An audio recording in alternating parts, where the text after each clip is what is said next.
Hello, adventurer. It's good to see you. You have made it to the morning grind. Welcome, welcome. It's the live stream at the beginning of the Geekverse, where we talk about all types of topics in geekdom, gaming, and fantasy, with an emphasis on being constructive and creating the things that we want to exist in the world. It's all on the grind, Sizemore. Can't be too fine, can't be too coarse. That's exactly right. There are a lot of adventures to be had today. Dungeons to explore and monsters to slay, and who knows what a random encounter might send our way. That's why we have to prepare. So settle in now for the morning grind with your favorite beverage in hand. Tea? Or maybe something a little stronger. I've got a few bottles of the old Wynyard left. Whatever you want. Pull up a chair. Dude. If you're feeling fancy, how about a cappuccino? Or a frappuccino? Or how about an espresso? Just tea, thank you. Sounds good to me, Gandalf. Whatever you want. I'm just glad you're here. Everyone is welcome. You can just watch if you want. You don't have to worship anything you don't want to worship. Thank you, Mike. But be forewarned. Sometimes we get really strange characters around here. Wait, what's that you say? Why can't you come and be a part of the stream? My wife would disown me. Oh no, I bet she'll be fine with it. Come on in. Am I scared for my safety? No. What are we supposed to do? Everybody do the secret handshake.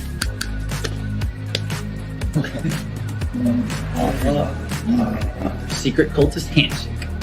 Oh, now do wizards who love each other. This, my friend, is a science. I still don't have gills, but it's fine. It's all on the grind, son. Can't be too fine, can't be too coarse. Dude, this would be a sick place to bring the band. Indeed it would be, Dave. It really would. I'm seeing more people coming in. Welcome. Glad to have you here. Oh, look, here's someone new. Is this the cultist meetup? Yes it is. Come to hang out? Please accept me. I have nothing else. Okay, we accept you. Everyone's welcome here. Brought some snacks. Well, that makes things even better. You want some coffee? I don't drink coffee. You sure? It's cultist coffee. What makes it cultist coffee? I'm a cultist and I'm drinking it. Oh. Then I'll have some. What exactly is going on here? I'm seeing more people coming in. Welcome, welcome. It's so great to have you. Oh, and look, here comes another stranger. Can we help you? Yes, fellow cultists. I could really use some food. Oh yeah? Welcome. We have donuts. Oh, it's me. I'm glad I'm here. I'm sure you have a few questions for me, though. What's your name? Who do you work for? What god do you worship? Great questions, Rob. I'm Steve King, and I worship Nyarlathotep. No, not really. I'm just Heath, and I won't be worshiping anything this morning. But I will be your host.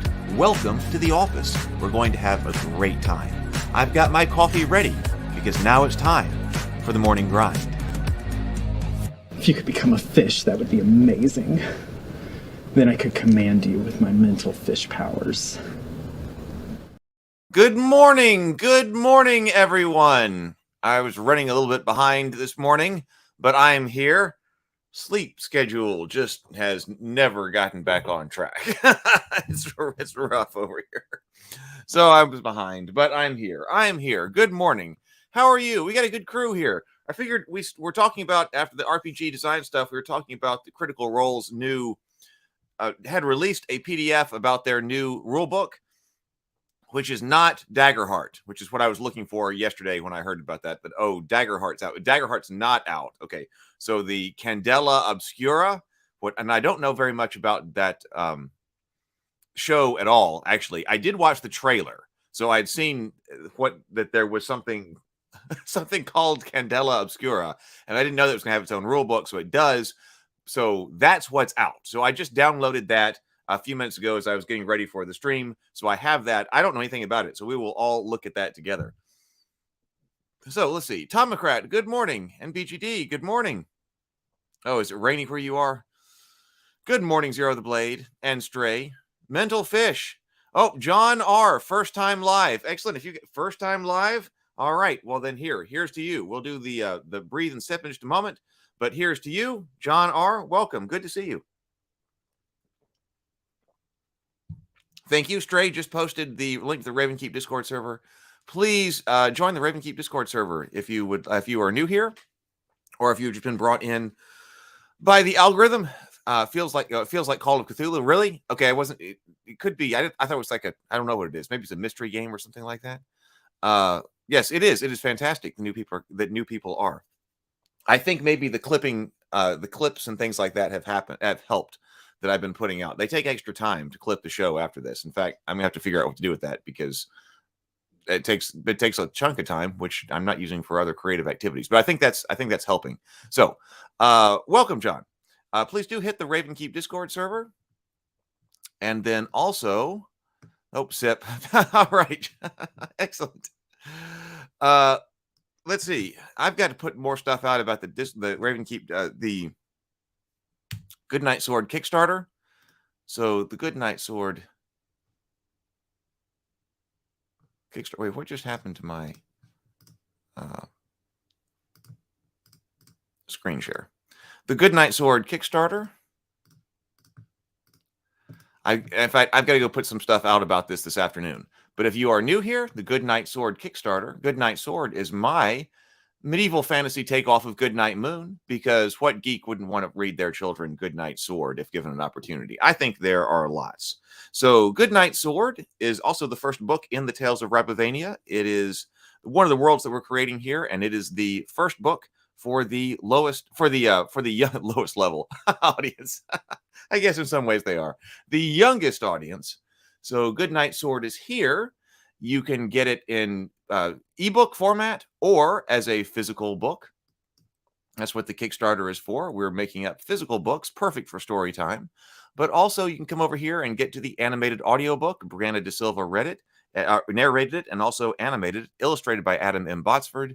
And so the embed of the entire thing, if you'd like to listen to it as an audiobook and see what you think. You could even have someone, a child of yours, listening to it tonight. And then the pledge levels, the ebook, and the physical book, the ebook. And we'll do a limited number of signed ones if anyone would like to have those. So that's ending on Friday. On Thursday. That will end on Thursday. I'm planning on doing a live stream to close it out. So like to actually be streaming on Thursday when it closes out. So we will have a live stream here. Tuesday, we have a live stream with Brianna De Silva and Doug Burton. We will be covering The Dark Knight. People requested The Dark Knight. I love The Dark Knight. So we're going to take a deep dive into the Dark Knight movie on Tuesday. So it'll be Tuesday at 7 p.m. Central as well.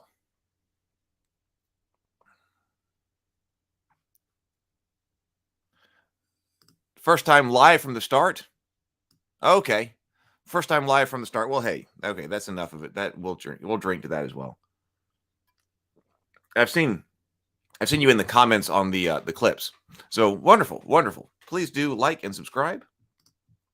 Please do. That would be fantastic. All right, let me pull up what our main topic is with this Candela Obscura. When I downloaded it, I did get multiple different things. We got character sheets, but they're not. I don't believe they're all together. But we'll take a look at the front and the back, and then go take a look at the character sheets. First of all, now here, let's do our sip. This is the mental health portion of the show. So everybody, breathe in, do it together. It'll make you feel better. It really will. This is just a moment, a few seconds to focus on your breath this morning. So 2 deep breaths, deep inhales, complete exhales, and then take a sip of your favorite beverage this morning. So here we go.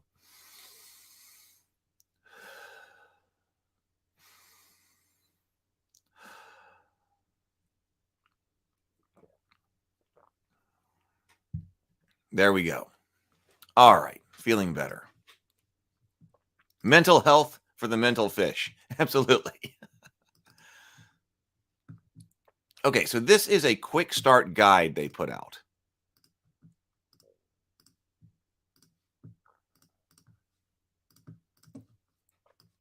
Candela Obscura. Oh, I should also point out, I put out since I get these things sitting right here beside me, I made a quick video yesterday called "Getting Started" or "Getting Started with Kings of War Fast." So my new kind of hobby challenge at the moment is to see how fast. You see, I got paints and things over there. How fast we can do. Excuse me. How fast we can get up and running. With Kings of War, because my brother and I played a lot of Warhammer Fantasy Battles, and now his children are at the right age, and he's invited me over this afternoon to have a painting and assembly day of Kings of War. And so I put out a video yesterday about my plan to try to get a 500-point Kings of War army up and running fast. And I'm trying to do it as fast as possible. And so yesterday, let's see if get the camera to focus. Yesterday, one of the things that I did in the evening was tried to get these Tully swordsmen up and running. Can you see them? Tully swords up and running, or at least getting started painting, which were from A Song of Ice and Fire, but I'm going to repurpose them for Kings of War. And so I was experimenting with spray paint because they're in metal armor. Like most of everything on this miniature is metal armor. And so I was like, can I just spray paint this silver? I primed them and then painted them silver. And then I was using this the blue soft tone. I thought it'd be cool if these guys had like a blue look to their armor. And then I tried to, so I went over them in soft tone. Tabletop standard, like how fast can I get 500 points of men ready for Kings of War? So he and I are going to get together this afternoon. He said, come on over. We'll assemble miniatures. We'll paint miniatures and we'll drink beer. I said, all right, sounds great. So I'll document that. I'm going to document that in just informal videos. I'm going to document that in informal videos on the channel. So my strategy for trying to get those painted, I put up last night. So we will see. Good morning, Among the Damned. Good morning. So that's going on too. If you have techniques for getting an army, yeah, minis and beer, exactly. Perfect combo. I said, all right, I'll come over. So this afternoon, I'm going over to his house. And hopefully, as we're sitting there working at the table, the boys will want to see what we're doing and perhaps get interested. I asked him last night, he was working on assembling some orcs last night. Because we're just assembling what we have around the house. We were like, all right, first, let's not go and buy a bunch of new miniatures. So I sorted all of my miniatures that I had in the workshop in storage. And it included a Stark army from A Song of Ice and Fire. So I said, I'll start with that. Because they already come pre-assembled. Those miniatures came pre-assembled. So I didn't have to assemble them. That's part of the fast part. I could just start painting. But he said he was working on assembling some minis yesterday. And I said, are the boys interested in what you're doing? And he was like, no. He's like, no. I was like, all right, well, maybe when Uncle Heath gets there and we're painting and stuff, maybe the boys will notice. Twincast says, I want Martell and Greyjoy armies for Song of Ice and Fire, but I haven't found room in the budget yet. Yeah, I was anticipating, because it's very much like Warhammer Fantasy Battles, like in terms of you're moving around big blocks of troops. I was like, oh, and I do like A Song of Ice and Fire. I'm a big fan. So I was like, oh, I need to get into this game. But then I never really found anybody to play with. And I went ahead and ordered, like, this was years ago when it first came out. Like I don't know, hundreds of miniatures, not thousands, but hundreds of miniatures. And then I was like, oh my God, what kind of painting project have I gotten myself into? So I've got Starks, I've got Lannisters, I've got some, the Night's Watch, I've got the Free Folk, I've got some stuff. So we're just gonna see what we can do with them. I'm gonna repurpose them though for Kings of War. Because I do like the miniatures. And what makes those miniatures extra cool to me is, what was it? They were Dark Sword miniatures. Like the company that made them was Dark Sword. And so they don't look like they look in the TV show. They're not the TV show's miniatures. They're the book's miniatures. And they're made off of the Dark Sword miniature line, which was doing the A Song of Ice and Fire miniature line. And all of those miniatures were approved by George R.R. Martin. So that's actually the George R.R. Martin approved version of the look of all of the characters and armies from the books, from the book version on the tabletop. And I think that's extra cool. I think having author approved looking miniatures is awesome. Well, that is one of the big problems. I mean, yeah. One time we might talk about that for table talk. I love the world of A Song of Ice and Fire. I like what he was trying to do, but a big problem is the way that he wrote it. Yeah, is that he wrote it so that eventually your story can get more complex and complex, but then eventually it's got to turn and finish. And it always went out. It seems like, so I don't know if it'll ever get finished either. That's the big negative. I mean, that's why it's with no end to it. That's going to keep it. That has to keep it from being one of the greats. But anyway, we'll talk about that later. Now we are going to watch when the next season of. I wish I had thought about live streaming when the House of the Dragon was on. I ended up really loving that. I really enjoyed that. So next season comes up, we will do some streams about the House of the Dragon. All right, enough of all that. Let's go over here to Candela Obscura. I just want to know that's what's going on. So we got all kinds of hobbies over here. Role-playing games, wargaming. If it's on the tabletop, it's probably something we cover over here. So this is Candela Obscura, a quick start guide. So they just started a new campaign, right? So they just started a new campaign that's in this world. So this says quick start guide. Now there are the character sheets. So we'll take a look at the character sheets here in just a moment. But let's see, Candela Obscura. Is there a rear panel? No. Okay. I always like a PDF.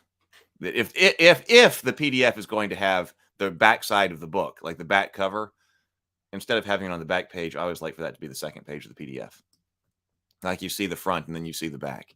So this says quick start guide. The full Candela Obscura core rulebook releases in late 2023. For character sheets and additional materials to accompany this guide, visit Darrington Press Candela. Sign up for the Darrington Press newsletter to stay informed. This document within contains descriptions of abuse of power, body horror, death, gore, and other sensitive topics. Reader discretion is advised. Okay, so what is this? Okay, let's read our getting started, and then we'll go to see what a character sheet looks like. Has anybody been watching this? Has anybody watched this? Does anybody know what this is?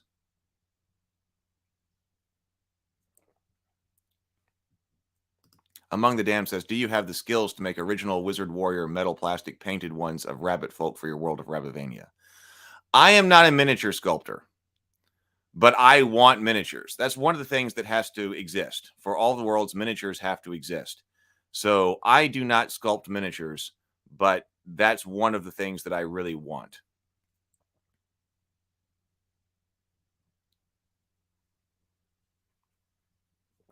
Oh, you have the Dark Sword? See, I remember finding the Dark Sword miniature line and really wanting it. But I was like, it was too expensive and I didn't have a purpose for it. And so when Simon came out with them in plastic, I was like, oh, now I can afford them. Now it was still a chunk, like, to get into this game. So now I'm glad that I have a purpose for these miniatures now, to repurpose them for Kings of War. Sable Phoenix says, Candela Obscura was their biggest premiere yet? I haven't seen it, though. Oh, I did not know that.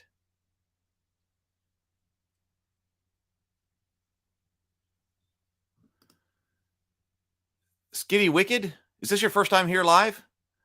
I like how your group has a separate character sheet that has skills you share together as you bond. Oh, interesting.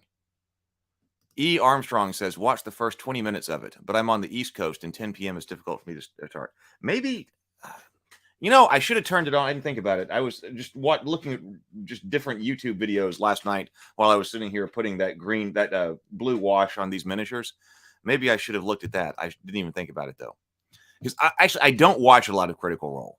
And that's for no particular reason. I tried a few times, but it's not because I'm like anti-Critical Role or anything like that.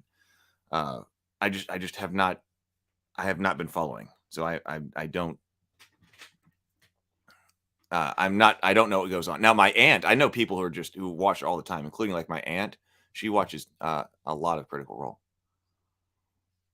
All right, introduction. Anyway, Candela Obscura is a horror tabletop game. Okay, so we are going horror tabletop game about occult investigators who hunt down dangerous supernatural forces, making incursions into a world very much like your own. Candela Obscura is also the name of the paranormal secret society charged with protecting the sprawling turn-of-the-century city of New Fair, a place built atop the ruins of an ancient fallen civilization still teeming with the remnants of powerful magic. Though we've worked to collect knowledge of the magic over the centuries, our understanding of these phenomenon is still limited. We know they come from a realm beyond our own, but what they want and why they are here, that is still a mystery to us. As part of this organization, you will traverse the wide landscape of the Fairlands, facing off against unfathomable horrors within the crowded streets of the Varnish, investigating strange disappearances in the cornfields of Tottergrass, even delving into the writhing underground ruins of Old Fair to help us stop these powerful supernatural beings from tearing the world apart. So, content warning here. Okay, how to use this guide. The information, excuse me. The information laid out in this document is designed to guide you through your first game of Candela Obscura. The following page covers the important roles to keep in mind when generating lore. As long as your creations fit within the parameters here, you're playing by the rules of the world. If you're a player, you're encouraged to read through page 16. If you're a game master or GM, continue through this example assignment. All right, well, we will continue through here, but so they put the character sheet in different files. So let me go get that. I'll take this down.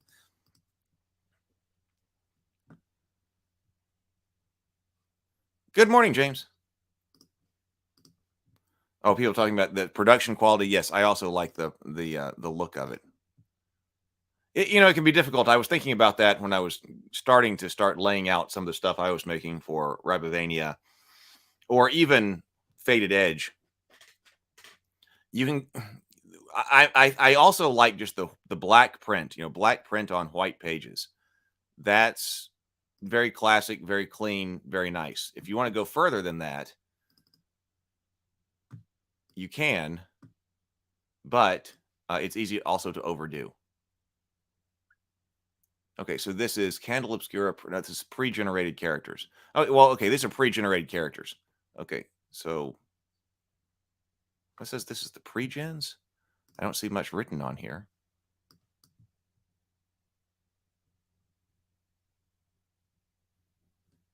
Okay, well, whatever. Let me just bring it up.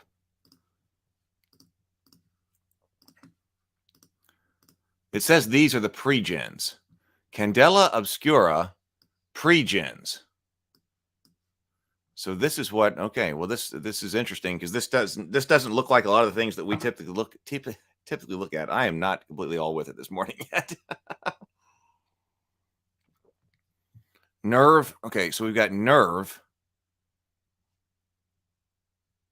So this is pre-generated.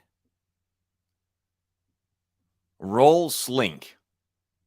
Or maybe these are like class specific PDFs or something. So Nerve, drives, max, resistance, move, strike, control. Under Nerve, run, dodge, navigate, punch, break, knock down. Control, shoot, drive, shoot, finesse. Cunning, convince, command, consort. Some of these are bubbled in, though. These diamonds over here. So read and hide. And that, I guess our role is slink, read and hide, sneak, distract, sleight of hand, interpret body language, spot lies, gather motive. Roll, slink, specialty, criminal. So scout. If you have time to observe a location, you can spend 1 cunning to ask a question. What do I notice here that others do not see? What in this place might be of use to us? What path should we follow? Street smarts and leverage. So we got roll, specialty, criminal, marks, body, brain, bleed, scars, relationships, gear, bleed detector, hand weapon. These aren't bubbled though. Forged documents, burglary equipment, body armor, soak, and body. So we also have scholar here. Specialty professor. So is that specialty criminal? Roll slink, specialty criminal. Roll scholar, specialty professor. So he's got, let's see, is it the case that we've got 2 bubbled in? Yeah, we got 2 diamonds bubbled in here on read and hide. And then over here, nerve control, focus. So control and focus is bubbled in for Scholar. You're highly educated and retain knowledge better than most. When you use intuition while making a roll, if you fail the roll, you can earn back any intuition used. Specialty, Professor. Once per assignment, when you should take a brain mark, you instead spend 2 into intuition to negate it. Chemical concoction. You know how to mix chemicals together to achieve particular effects. When you take laboratory equipment as gear, you may spend a few minutes concocting a mixture that is acidic, explosive, flammable, loud, sleep-inducing, sticky, or toxic.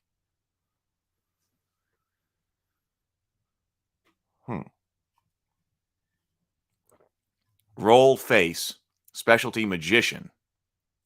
When you use your words or actions to distract a target from what is actually happening, make a hide roll. The first cunning you or an ally spends in this roll is worth plus 2d instead of 1d. Face is I know a guy. Once per assignment, ask the GM who you know nearby that could help you. They will give you a temporary contract and explain why they have insight into the investigation. He's got sway and hide bubbled. The weird. Oh, Atomic Rat confirms that Slink is a class in the game. James says, this looks like World of Darkness, just arranged vertically. Main attribute categories that break down into specialized areas of training. I'll bet we'll be building a dice pool. Twincast says, yes, the dice pools are small, but yes. This has severe, that's powered by the apocalypse, PBTA vibes.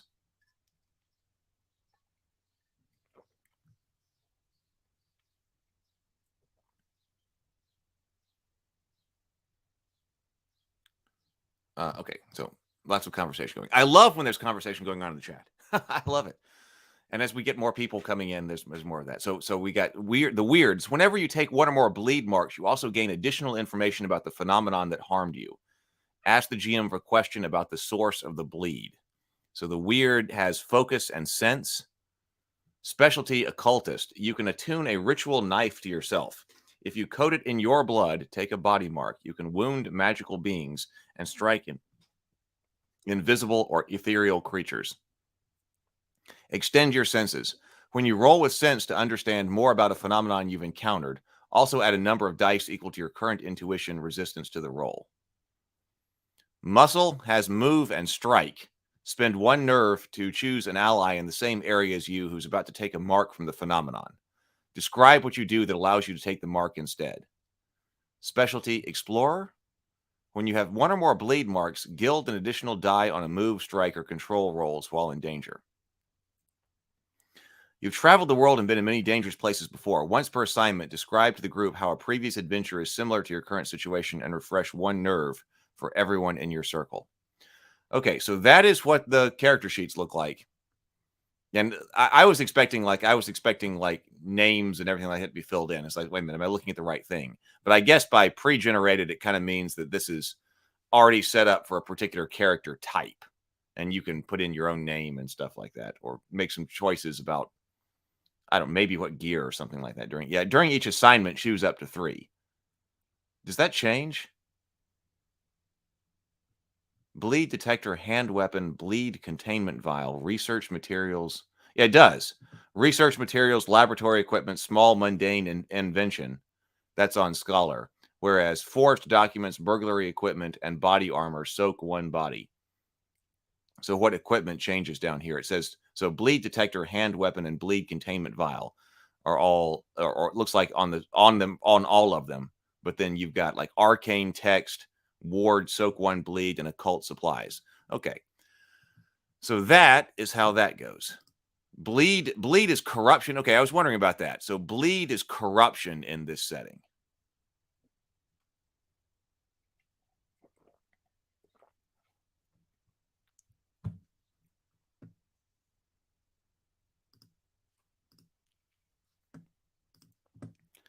All right. Okay, so let me go over here. So let me just look very quickly. What are the other documents that we've got? So this comes with, okay, the quick start guide. We just had that up. It came with pre-gens. We just looked at that. This is it comes with the Candela. This is if you download the Quick Start field guide. Nerve, cunning. I'm not. The field guide, that might be like a half a page rules summary. That may be what that is. Yeah, it says like, yes, that's just probably a summary. And then Candela Obscura circle sheet as well. Circle of member names, campaign tone and feel. The circle of, well, here, I'll just bring this up. So this is a circle sheet. So the circle might be like your group that you're playing with.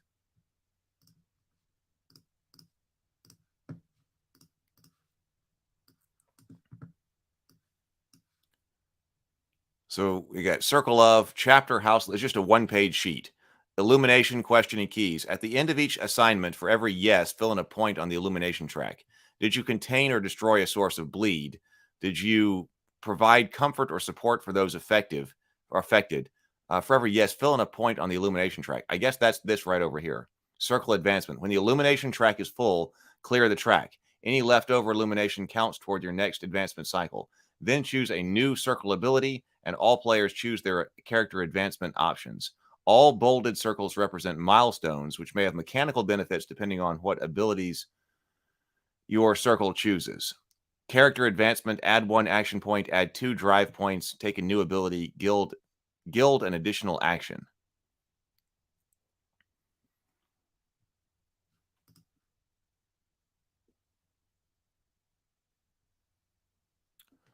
Let's see.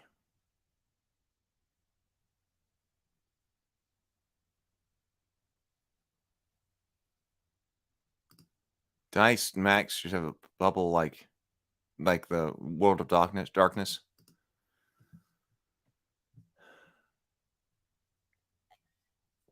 So, okay, so we got that. So, all right, let's go back to the main document. All right, so this is the quick start guide again.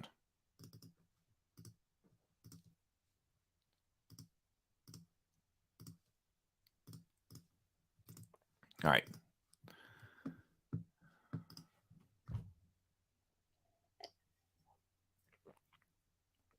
Okay, the rules.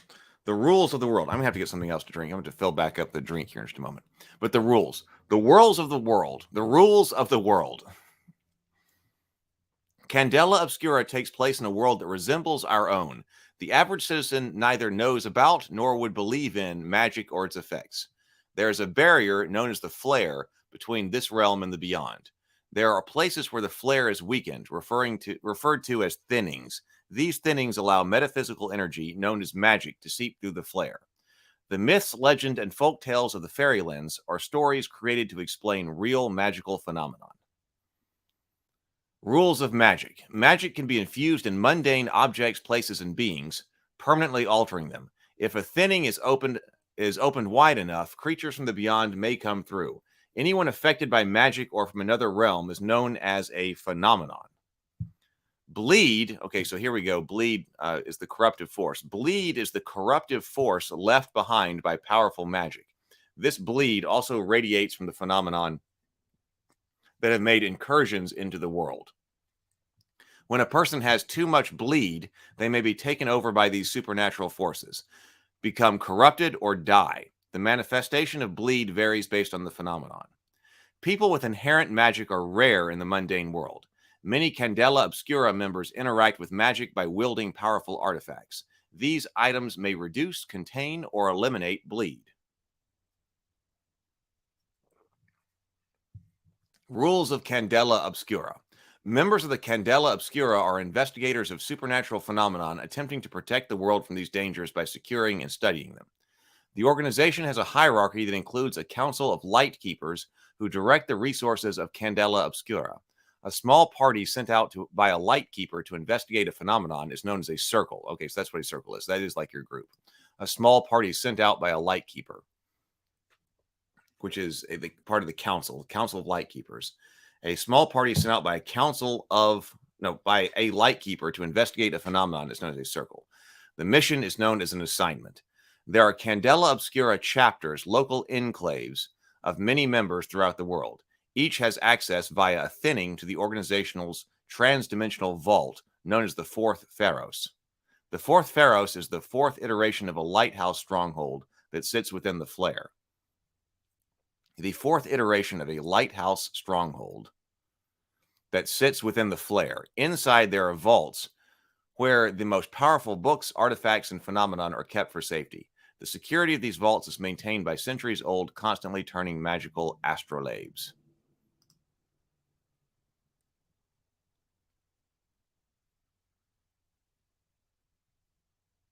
Oh, are they premiering an episode today?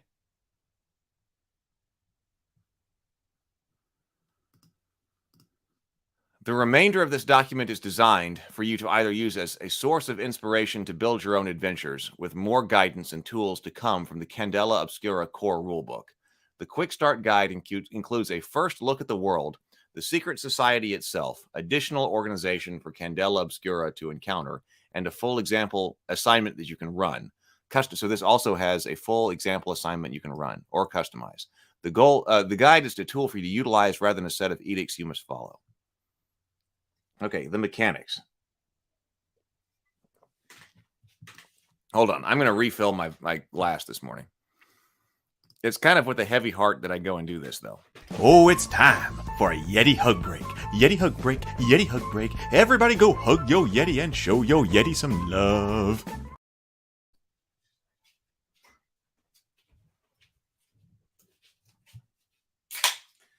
I just don't feel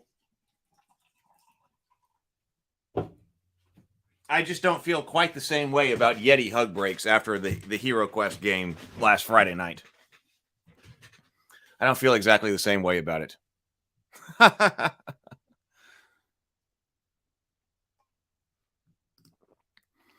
Okay, so the mechanics. Because if you don't know, that the Yeti hug break comes from the Hero Quest, the Frozen Horror. And we were playing Hero Quest, the Frozen Horror on live stream last Friday night. And some Yetis did some serious damage. I had a song about Yeti hug breaks. Maybe eventually we'll have to do that. Like I said, I just feel differently now. After being the victim of them. Preparation.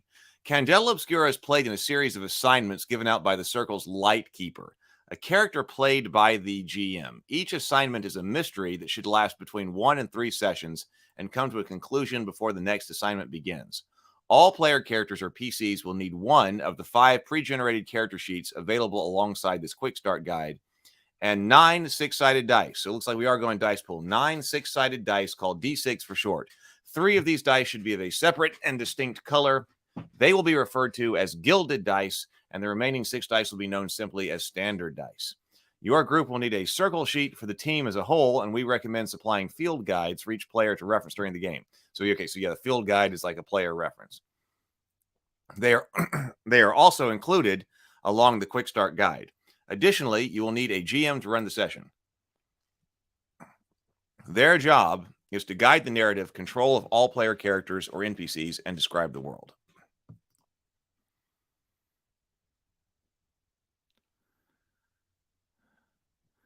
Well, I did break the Yeti hug during the game. So maybe that's how I should look at it. All right, that's how I'll look at it more.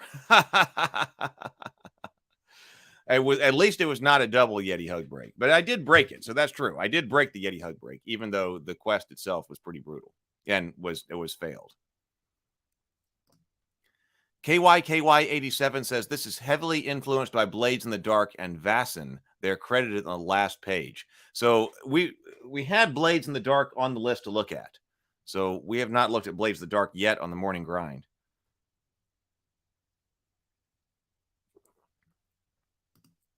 I like the idea of a party sheet as well.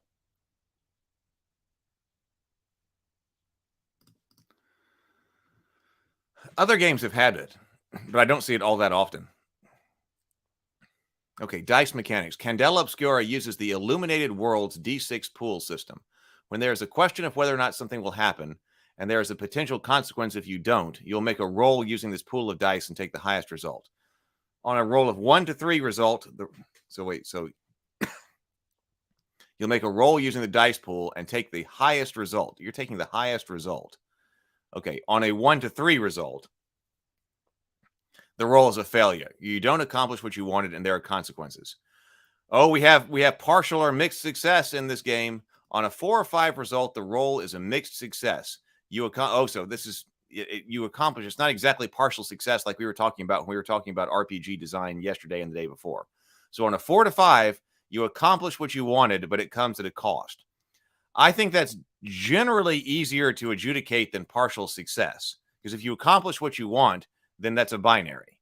Okay, so on a 6, the roll is a full success. You get what you want without any major unintended consequences. So you accomplish what you wanted, but I think it's generally easier to come up with a cost of success than it is to say what is a partial success in many cases when you're trying to adjudicate that at the table. That doesn't necessarily mean it's easy, but I think it's easier than adjudicating partial success, because I can think of a lot of times, okay, you get what you wanted, but what's some kind of weird thing that happened or terrible thing that happened while you were doing it. So on a roll of a 6, the roll is a full success. You get what you wanted without any major unintended consequences. On multiple 6s, the roll is a critical success. You get what you want and something extra.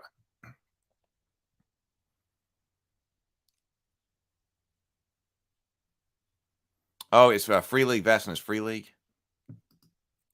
I might have actually seen that on their website, but I have not looked at it either. Actions represent your character's proficiency at a given maneuver under pressure. Each has a rating between, we use under pressure in Faded Edge. Each can have a rating between 0 and 3, denoting the number of dice you roll when performing that action. The higher the value, the more skilled your character is in that area. If you have no points in an action, decide not to spend a drive to add dice to the roll, you can still attempt the action. In that case, roll 2 dice and take the lower result. Note that you can't get a critical success on this kind of roll, even if you roll 2 6s. So if you have no points in an action and decide not to spend drive, I suppose we'll figure out what drive is, to add dice to the roll, see page 5, you can still attempt it, but in that case, you are rolling 2 and taking the lowest. Danny wants to check the room to see if anyone in the crowd is watching her circle. The GM tells her to make a survey roll. She has an action rating of 1 in survey. Excuse me. I'm just not doing well this morning. So she rolls 1 die. So that was what stuff was getting bubbled in was. Oh, no. Drives. Driver as a resource you may expend and replenish during a session. Oh, no.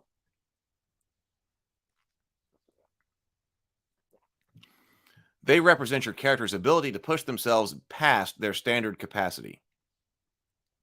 You can spend 1 drive to add an additional die, 1d, to a roll of an action that drive encompasses.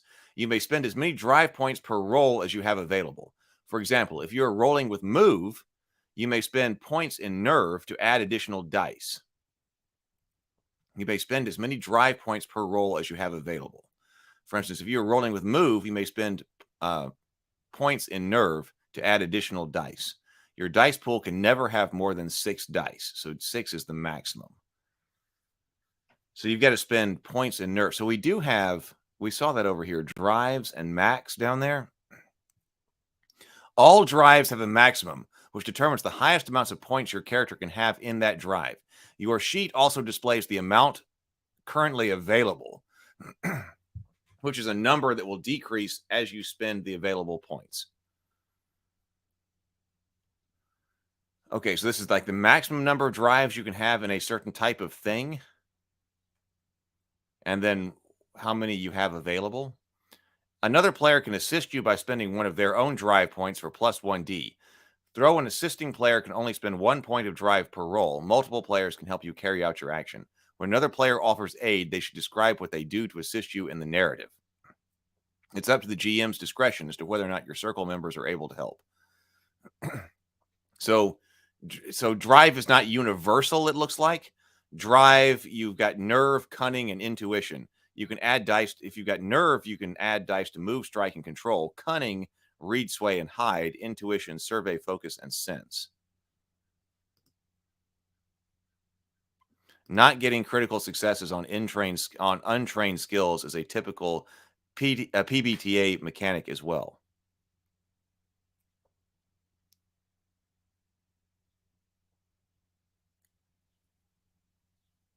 Sable Phoenix says, okay, now question, are the something bad and something extra laid out as discrete options? I don't know. We'll find out. I don't know exactly what that means. So gilded actions. If an action is marked as gilded, represented by a filled diamond. Oh, the filled diamond. Oh, so we had things that were filled out by the diamond. So that's what that meant. So maybe you were supposed to, let me check this over here on the pre-gens. So when we were looking at it, we were looking at filled in diamonds. Well, on this one, we've got certain things. I'm looking at the pre-gens now. So we did have certain diamonds filled out. We've got 2 diamonds filled out on each character sheet. But then we don't have filled in dots. I guess this is why I didn't notice it. But now that I'm looking at it now, some of those circles underneath those are bolded. So maybe the bolded circles were the ones that were supposed to be skills rather than filled in. I did not catch that on the first run through. But like, here, I'll show you.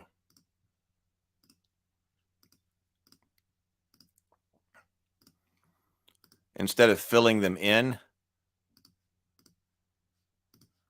like for instance, check this out. So this is the scholar. So we've got control. The diamonds over here, control and focus. But those 2 under sway, I've got 2 like bolded circles. I wonder if that matters. I got 2 bolded circles here. I don't have them filled in. That's a lighter color circle. I got none under move. 1 bolded under control. So we do have that variation that I didn't notice the first time.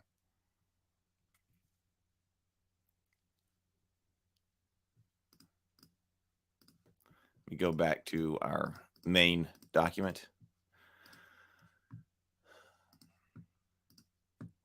Gilded actions. If an action is marked as gilded, represented by a filled diamond to the left of the action, you will always replace a standard die with a gilded die when rolling.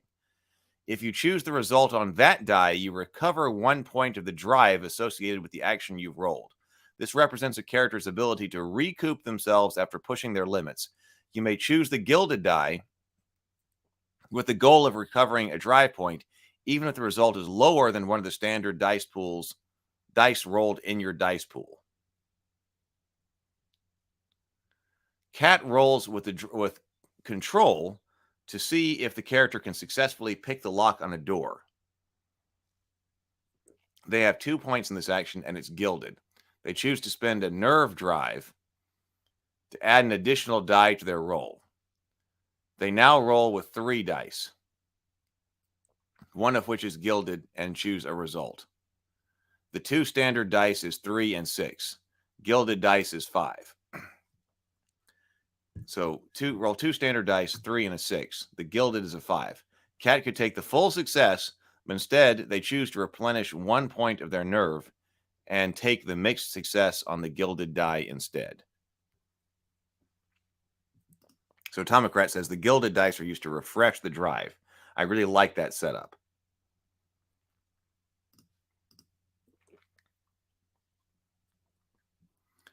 Resistances. Resistances are a PC's way of pushing back against a consequence. Anytime you don't like the result of your roll, you may choose to spend a resistance from the pertaining drive. Nerve, cunning, or intuition.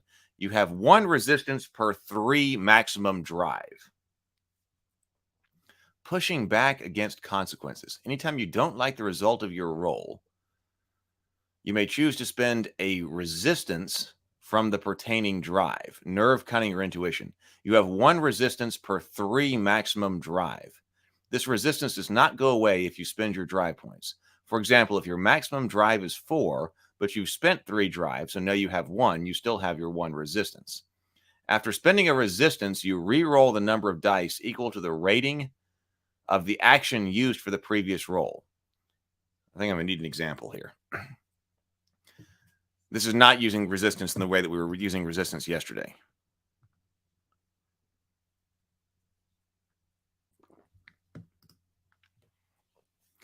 You may not include dice from any other spent, drive, or assistance you initially received. If the action is gilded, you may still roll with a gilded die. If the action you are re-rolling has a value of 0, you roll 2 dice and take the lower result. You must accept the result of the new resistance roll unless you spend another resistance to roll again.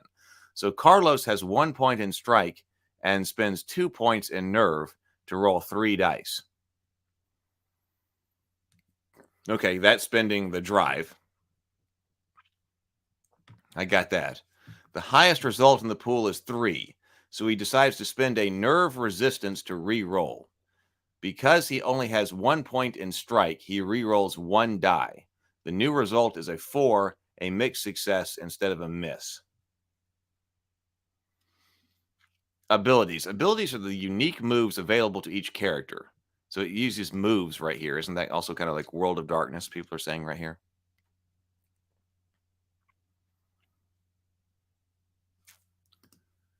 For the purposes of the Quick Start Guide, you'll only have 3 abilities available on each pre-generated character sheets. The primary engine of the game is built around an action, rolls, and consequences. The primary engine of this game is built around action rolls. These occur during moments within the narrative when the result of a player's decisions are unclear. Action rolls should not be used for every move a character makes. The investigators in Candela Obscura are competent and highly trained, more than your average person within the setting, so you shouldn't roll the dice for unhindered actions such as walking down the street or climbing a ladder. That being said, if you're trying to remain hidden and there's a monster chasing you, it's probably going to require a roll to avoid the dangers while you do it. Ultimately, it's up to the GM to decide when dice are rolled and which actions are used. However, as a player, you can make suggestions or ask for a roll to achieve a desired result. Remember, this game is a conversation. You expect to work with the rest of your table to create the best story and game experience together. The game sets the stakes of the roll, low, normal, or high, to indicate how dangerous the consequence might be and tells you which action to roll. You roll a number of dice equal to that action rating plus any additional dice gained from spent drive points, and the GM determines how the fiction evolves based on your result. By default, the stakes of every roll are normal. There could be an important consequence to failing. The GM may lower the stakes if the situation is safe, or raise the stakes if the situation is particularly dangerous. The consequence of a low-stakes roll won't put you in immediate peril, whereas the consequence of a high-stake roll will almost result in always taking D damage or finding yourself in a very difficult situation. So D damage, this caught my eye. So D damage is circled. There's an extra D in damage. It says, spelling error. Are you sure you're okay to be back so quickly? I'm worried about you. Somebody wrote back, I'm fine. Thank you for the catch. So a bit of in-universe lore or something like that.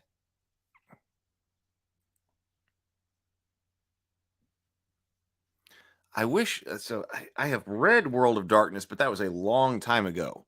I wish I were more familiar with it. So since everybody in the chat is saying that how influenced by World of Darkness this is, or how they could even take parts of this and add it back to their World of Darkness game. It's been a long time since I've read World of Darkness. It was before I was even putting anything on YouTube. So I don't really remember. Fighting enemies. Candela Obscura favors investigation over violent confrontation. That is to say, though you will fight monsters, and we certainly hope you will fight many, combat is not the focus of gameplay. Just like in any other portion of the adventure, when your circle faces off against enemies, your GM will make moves based on the player's roles. The consequence of a failure or even a mixed success might result in an adversary attacking a character and dealing out one or more marks. Your GM may even surprise you with unexpected consequences based on your results.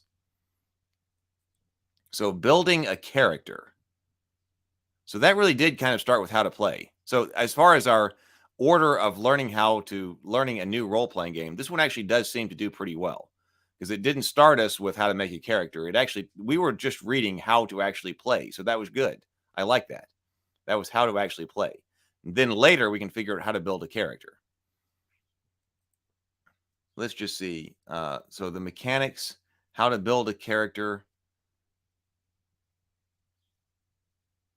later we're going to get down to the setting. Okay, so this is the setting part, which is also pretty cool. We like world building here on this channel as well. Let's see. Building a character. When making a character, you should choose from any of the 5 roles: face, muscle, scholar, slink, and weird. Each of these roles has 2 specialties. Face is journalist and magician, not musician, magician. Muscle is explorer and soldier. Scholar is doctor and professor. Slink is criminal and detective. Weird is medium and occultist. So we saw the specialists. So we had like the face was the magician. We had I don't remember. We had a professor scholar. Any combination of these roles can make up a group of Candela Obscura investigators known as a circle.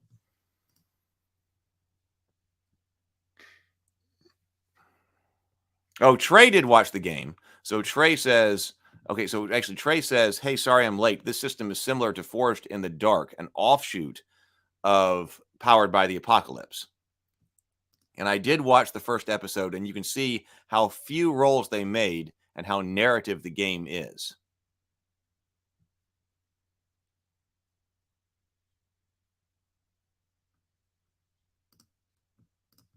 So any combination of these roles can make up a group of Candela Obscura investigators known as a circle. Each role and specialty provides starting values for actions and drives, as well as the list of available abilities. For the purposes of this quick start guide, you will not go through standard character generation. The 5 included sheets are pre-generated. They only require a small bit of customization. After choosing your specialties, that is what it seemed like after looking through. After choosing your specialty, fill in the bolded circles. Okay, so some circles were bolded. So fill in the bolded circles and then take one of the 2 abilities from the specialty list. You'll already have one from your role as well. Add a name, pronouns, everybody was talking about that, and the style for this character. Describe their catalyst, why they joined Candela Obscura, and their question, what grand or personal mystery they're hoping to answer throughout their investigations. So on character creation. When crafting your character, it is crucial to avoid the harmful stereotypes often present in historical and horror games. For instance, if you are creating an explorer, they should delve into their own cultural history instead of appropriating others. Is that a dig at Indiana Jones? Similarly, mediums should not use other cultures' attire as a costume. Whoa. And doctors should not indulge in any historical practices that are rooted in racist or ableist ideologies. Although a PC may be ill-disposed, tactless, or even cruel, you should always strive to construct your protagonists with integrity. Interesting.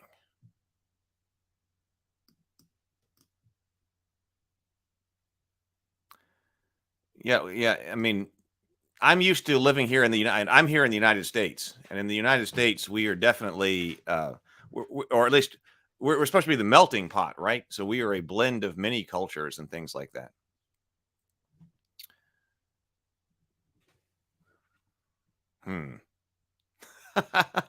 Lots of eye rolling going on in the chat. Why can't a medium dress in another? Why couldn't you be a medium and use and especially in the United States when you're in the melting pot and you might be exposed to a bunch of different cultures and costumes and things like that. You might draw from another culture. Why not?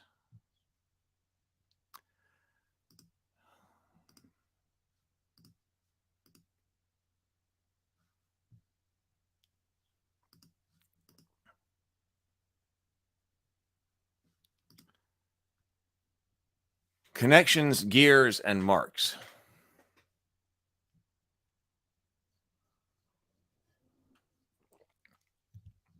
Yeah, I'm still thinking about that. What is that saying that's wrong? Like, for instance, okay, so if you were, I'm thinking about, since we're talking about horror and stuff like that, and right, I haven't explicitly seen Cthulhu or something like that, but yeah, we do have investigators into the paranormal and all of that. But like the Church of Starry Wisdom, right? Where did the Church of Starry Wisdom come from?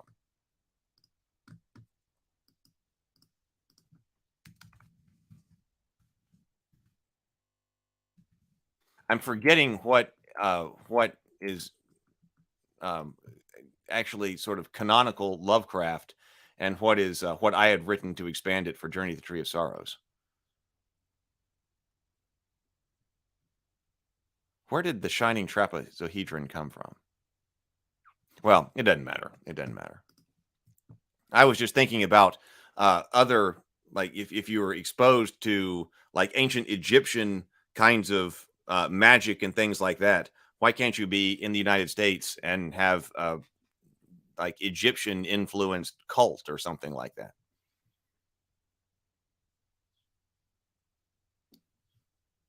Yeah, I'm sort of I'm very one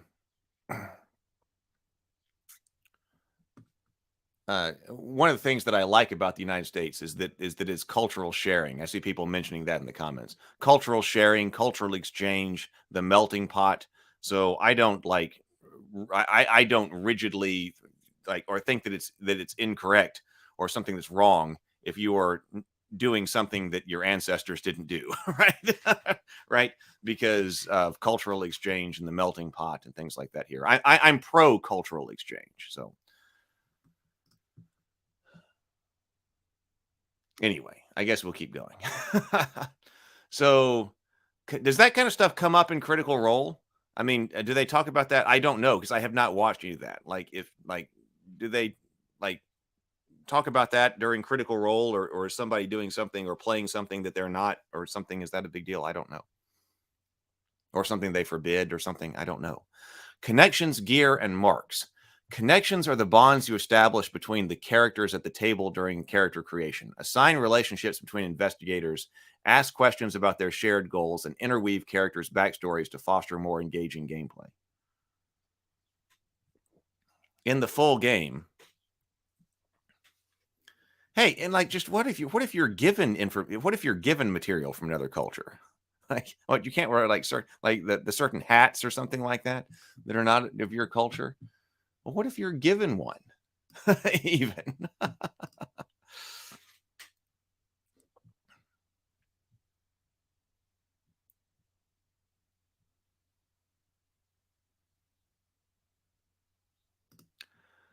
Connections are the bonds you establish between the characters at the table during your character creation. Assign relationships between investigators, asking questions about shared goals, and interweave characters' backstories to foster more engaging gameplay.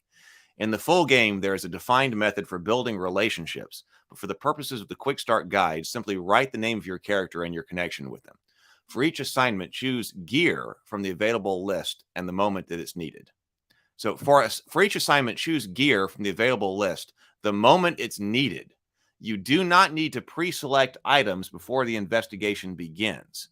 You may choose 3 pieces of gear during each assignment. So I guess that's how they're handling inventory and encumbrance. So everybody's carrying 3 pieces, but you don't need to declare what piece you're carrying until you actually need it.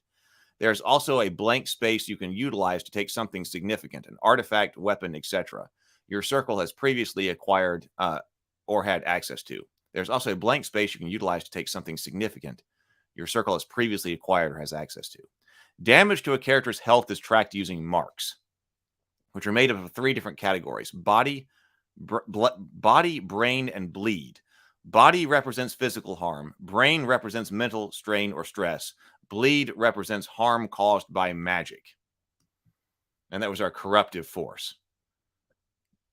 There are 3 available marks in each category. If you should ever need to take a mark and can't because that track is full, erase all the marks on that track, become incapacitated in the scene, and immediately take a scar.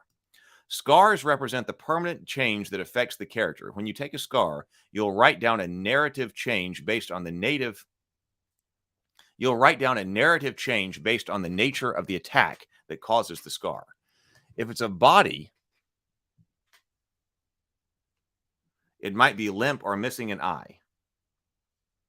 So when you take a scar, you will write down a narrative change based on the nature of the attack that caused the scar. Now, I wonder if we have examples, because this is the kind of stuff that we talked about. I don't remember if this is World of Darkness kind of stuff, but it does sound like Fate, because Fate, we're talking about consequences and things like that. So, and one of my issues with that was that, now this is another thing that you have to generate on the fly. So if you take a scar, which sounds like a consequence, you'll need to write down a narrative change based on the nature of the attack that caused the scar. If it's body, you might be limp or missing an eye. If it's brain, you might become withdrawn or reckless. If it's bleed, perhaps you are always dripping with black ichor, or your body grows small, luminous tendrils where you once had hair. I would hope at least they give me some examples of these. Like lots of examples. It'd be nice to even be able to roll on a table or something like that. Oh, you've got to take a scar. It's body here. Select one of these or roll, instead of having to come up on that with the fly. All right, what's going on over here in here? Remember, we just had a discussion about making sure that that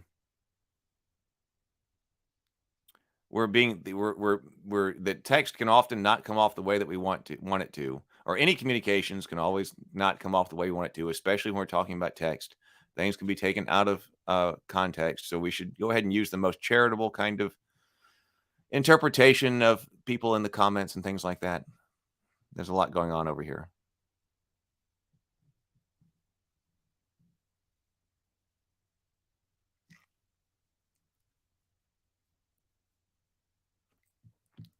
Yeah, maybe we should just go back to the game here. It's a sensitive topic. It gets people riled up. You must also remove a point from an action of your choice and add a point to a different action or reflect how your character has changed because of the scar they now carry. You can return to the game once your circle gets you to somewhere safe.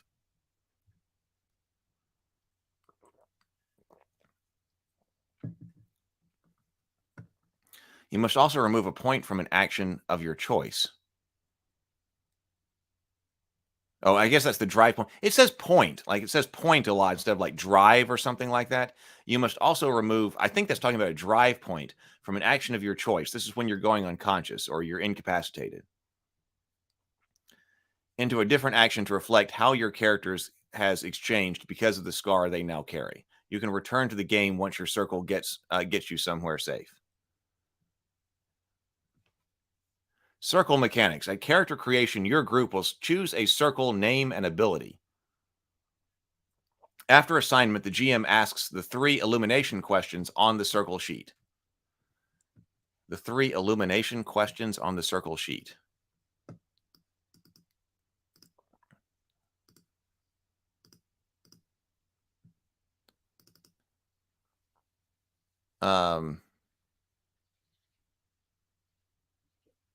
I don't know what the circle questions are. Maybe we got them here. After each assignment, the GM asks the 3 illumination questions on the circle sheet, and for each answer in the affirmative, the circle earns 1 illumination. Oh, yes, I do. Yes, we did. We looked at this, the illumination questions. Did you contain or destroy a source of bleed? Did you provide comfort or support to those affected? Did you bring something of importance back for Candela Obscura to study? Those are the questions there. These are the prompts at the bottom. So every one of those that's true. After each assignment, ask the questions. The circle will earn 1 illumination. The GM then asks how players fulfill at least one of their illumination keys. These are the prompts at the bottom of the character sheet that guide the role play of that specialty and unlock a path toward advancement. If nobody fulfilled any keys, no illumination is earned. If only part of the illumination fulfills theirs, the group earns 2 illumination. If everybody fulfilled at least 1 illumination key, you earn 4 illumination. When the illumination track fulfills, it's erased, and any extra illumination is carried over. So that's interesting. So you're not leveling up on your own. Everybody's got to be doing something to contribute in order to level up. You're leveling up the entire circle. If nobody filled any keys, no illumination is earned. If only part of the circle fulfilled theirs, the group earns 2 illumination. If everybody fulfilled at least 1, you earn 4. When the illumination track fills, it's erased. Any extra illumination is carried over. Players then choose different character advancements individually, and the circle chooses one new circle ability together. So only if you all go up together, then do you get to choose and you get to customize your character. Illumination tracks have milestones on it, represented by the bolded circles. Achieving these milestones may cause a circle ability to activate. Between assignments, players also have the chance to clear their marks, refresh their drives, and train their characters by spending their available Candela Obscura resources. Stitch to heal all of the players' marks. Refresh to fill all the players' drives and resistances. Train to gain one bonus die that you can use on any roll during the next session.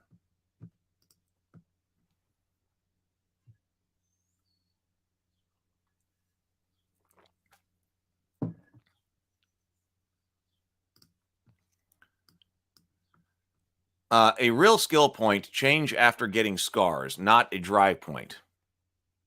Oh, a real skill point. Oh, so I was wrong about that. It's not a drive. It's not a drive point. A real skill point. Change after getting scars, not a drive point. So instead of having 2 focus and 1 strike, you'll now have 1 focus and 2 strikes because you became more reckless, for example.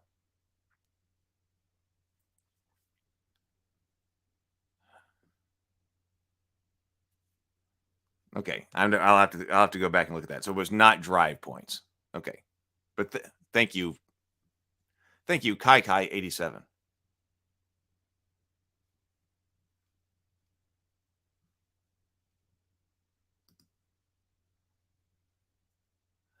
Circles start with an amount in each of the resources equal to the amount of circle members plus 1. Circles start with an amount of these resources. Oh, no, I need to look up here. Between assignments, players have the chance to clear their marks, refresh their drives, and train their characters by spending their available Candela Obscura resources. Stitch to heal all of one player's marks. Refresh to fill all of one player's drives and resistances. Train to gain 1 bonus die that you can use on any roll in the next session.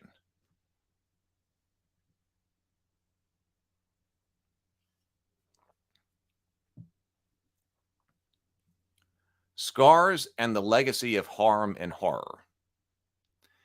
When a PC takes a scar, we encourage players to look deeply at their character and consider the ways they might change through the campaign. You might say, my character was injured and now walks with a limp, so I'm moving a point from move and putting it into survey. My character has new mobility constraints and experiences pain, so they will be slower on their feet. They will also be more observant of their surroundings because they want to avoid danger and protect their fellow circle members from harm. Equally, you might decide, my character was injured and now walks with a limp, so I'm moving 1 point from survey and putting it into move. My character is afraid of being injured again, so they know how to get out of the way of attacks and are quick on their feet. Because they're experiencing a new fear as the result of their injury, they're more focused on moving quickly than staying observant of their surroundings. Oh, so that's interesting. So this is scars and the legacy of harm.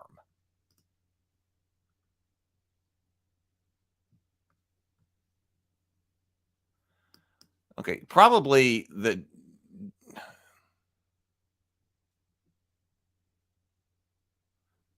Amasaur 3 says that I can find the keys at the bottom of the character sheet.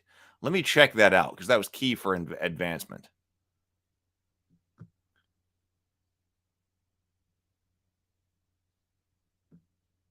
Okay, look. Okay, wait. I don't know what's going on here, but I see apology accepted. So that's good because that's one of our other rules. Remember, 48-hour rule is you should give people at least 48 hours. But also, one of the rules of our community is that we accept sincere apologies. We accept sincere apologies.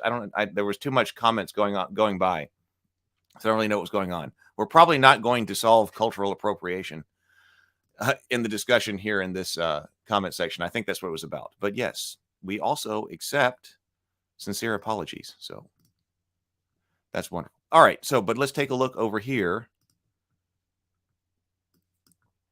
to the pre-gens. So what are the character keys? Okay. Let me show you.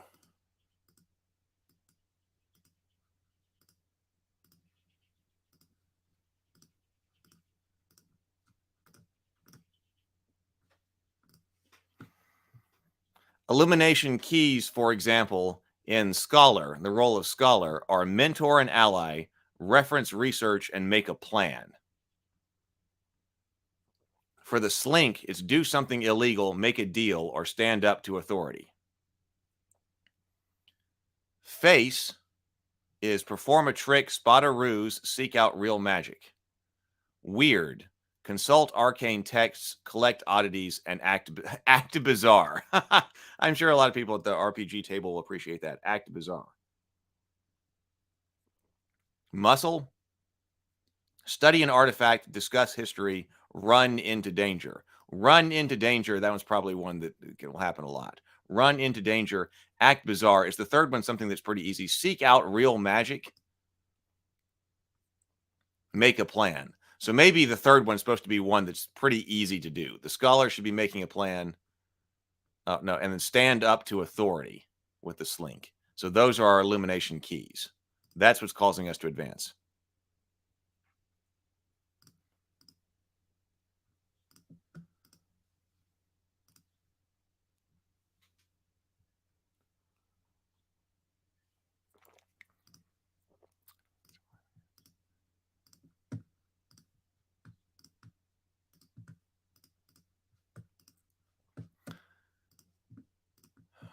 Okay, so, but I think that's interesting. So so these scars that it was talking about, when a PC takes a scar,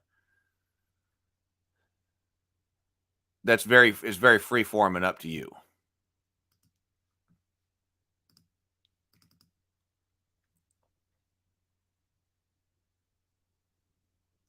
So there are 3 different scars you've got. So you've got to shuffle something around as a result of a scar.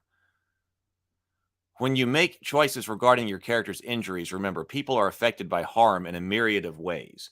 Disability and mental illness are facets of the human experience and are not convenient. Narrative beats behind evil actions. Narrative beats. Excuse me. Disability and mental illnesses are facets of the human experience and are not convenient narrative beats behind evil intentions or evil people.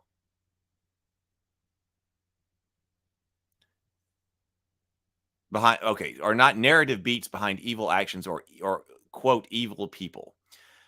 Players should build their characters with care so they can fully explore the world of Candela Obscura to the fullest. Due to the legacy of harmful mental health representation in the horror game, we would like to clarify. Brain marks represent mental and emotional stress. In the same way, a week of long work days, a friend receiving an injury or witnessing a death, violent or otherwise, would weigh on a person in your world. Candela Obscura members face stressors and traumatic events that impact them beyond the immediate moment. If a character takes a brain scar, consider how the traumatic or stressful events they've experienced will affect them long term. So characters changed from scars may manifest in a variety of different ways, such as, my character misused a magical artifact to devastating effect and is now overwhelmed by high-stakes decisions. Because of this experience, they are even more dedicated to becoming a master of their arcane artifacts, and so spend all of their free time training. I'm going to move a point from control to sense, because they are now focusing on their studies on magic rather than the mundane. Or my character saw a beast explode out of an innocent civilian. They are now confronted with their own mortality and are hesitant to confront the danger once they are eagerly faced. This experience has also made them especially protective of their fellow circle members, so now they create meticulous plans for every situation. I'm going to move a point from strike to survey because they are slower to action and more observant. I like the idea of like changing the characters. That's one of my favorite things from Fate, that there was like the one last consequence that you could take that absorbs a lot of damage, but it permanently changes who you are as a character. And I like that. So that's writ large. So you don't, just because you're taking consequences in Fate doesn't mean that you're changing who you are as a character. You're getting certain things laid onto you, right? But they may go away. But once you take that massive consequence, it's actually changing who you are as your character. So this is kind of that, but writ a bit smaller. You've been knocked out. Extreme consequences are fun. Yeah, that's one of my favorite. I was like, oh, I like that mechanic. That's it. The extreme one, that's it. I haven't either, but I really like that part of the game.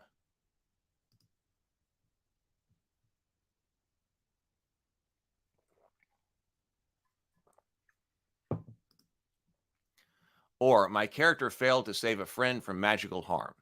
In their state of grief, they exhibit outbursts when they feel out of control. At the same time, they're incredibly empathetic. And after this experience, they're especially good at talking about witnesses. Because my character is too distracted after their loss to behave subtly. I'm going to move a point from hide to read, and so now they can connect more deeply with others. In our experience, role-playing insanity is neither ethical nor mechanically viable. Scars, especially brain scars, should be understood as a change, never a lessening.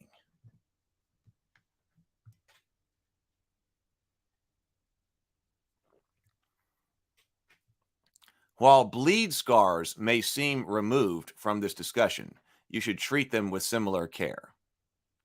The addition of magic does not make the experience of harm any less human. Moreover, we analyze what we don't know, rituals from other cultures, sacred rites, and practices from traditions that are their own, to be strange or mystical. When crafting the magic in your game, we ask you to design with empathy. Every table is different and may not appreciate having deeply sacred symbols, artifacts, or rituals fictionalized. My character witnessed something terrible, and in retaliation, a monster cut the pupil of their eye in half. They now see mysterious apparitions overlaid on the mundane world.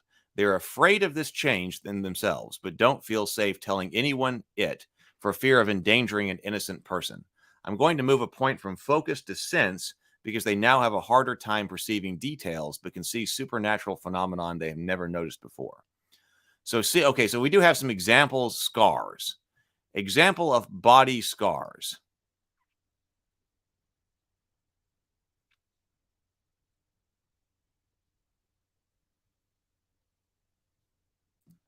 This is the quick start guide, yes.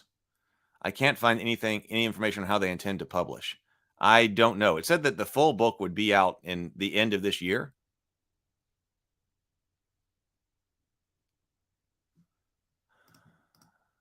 So body scar examples include missing arm, limp, cracked vertebrae, tremor, deafness in one ear, burned flesh. So I guess this is what you're supposed to write over there. I would have liked a bit more here.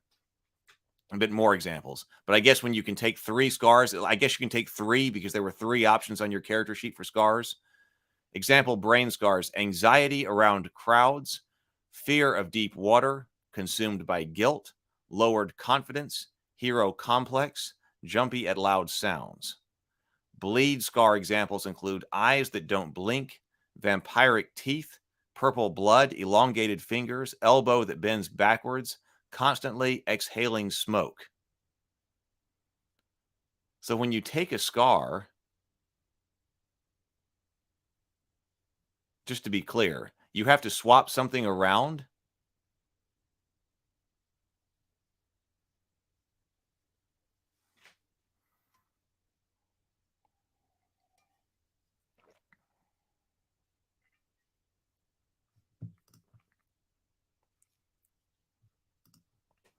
I like moving stats around as a result of play. That seemed to be what was implied. I didn't see exactly the point where that said that, but that seemed to be that.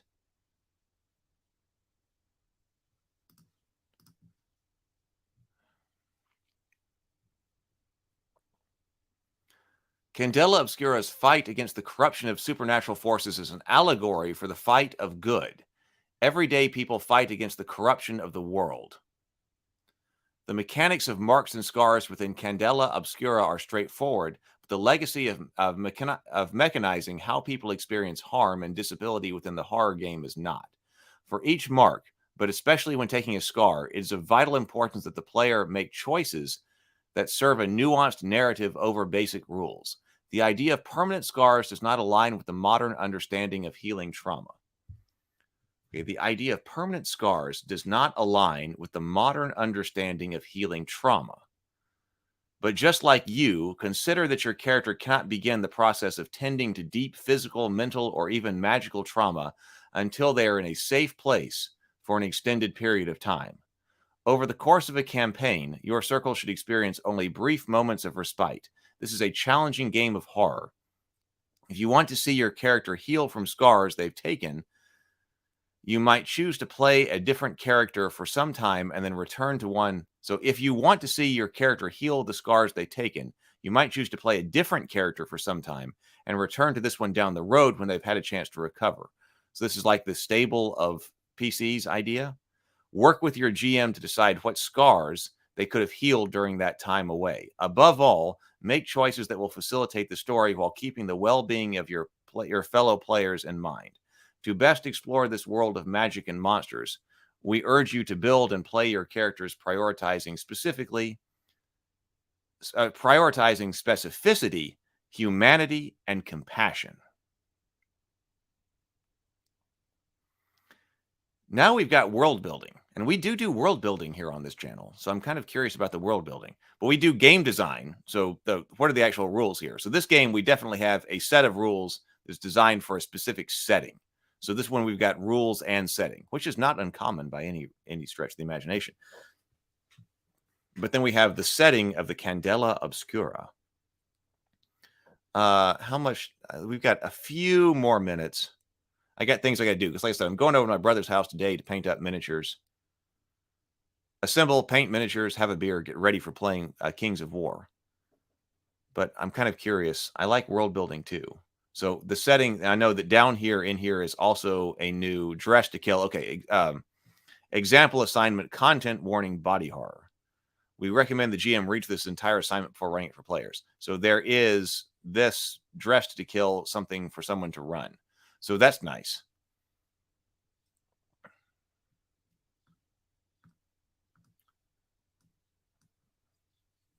Okay, so actually, let's just take a look at the setting of Candela Obscura and see what we can do with world building here, because this does sound pretty cool.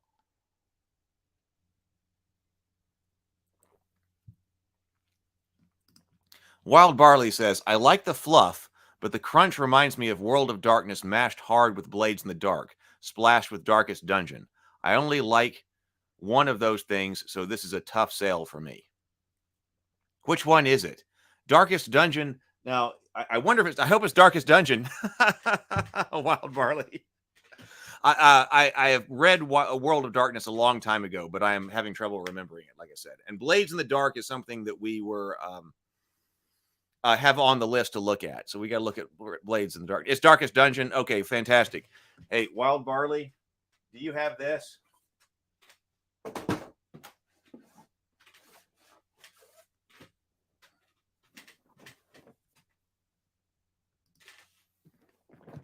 Do you have the Darkest Dungeon board game?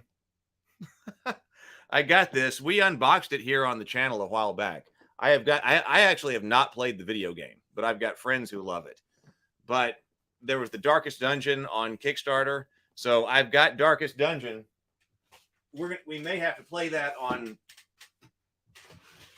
Yeah, okay. We may have to play that on Dinner and a Board Game one night. I've got more games over here than I can go, but then I can play. It seems like, but I've got the Darkest Dungeon board game over here. We unboxed it. It looked pretty cool.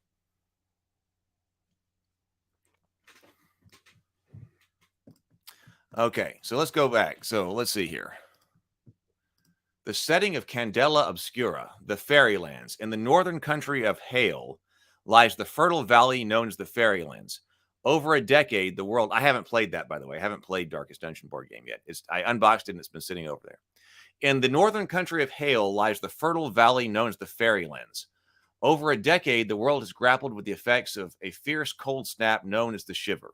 While many countries face shorter growing seasons and food shortages, the relatively temperate vale of the Fairylands provides for Halland citizens. Unfortunately, for the people of this region, the land and its resources are highly sought after. When they're not defending their borders from invasion, they're catching their breath for the next attack. The last great war, over the glass sea, across the vast chasm, lies the country the new Farrens have come to refer to as Otherwhere. Though relations are peaceful for the decades, 1898, this distant power sailed their military forces into Hallow Harbor to capture the agricultural resources of the Fairylands. This war lasted for roughly 6 years, and the Fairylands and its citizens have suffered immensely. Food and other natural resources allowed the people here to sustain themselves throughout the conflict, but it was the discovery and harness of electricity, first in New Fair and then across all of Hale, that allowed them to push back the colonizing forces of Otherwhere. So is this not in our world? It said this was like our world. Like, I was expecting it to tell me where the city was. I thought this was going to be situated within our world. So is this just in a completely fictional world? It's telling us that it's like our world. Maybe then, but maybe not in our world. Is that the way this is? Because I was actually expecting this main city to be someplace to like be historical fiction, sort of in our world.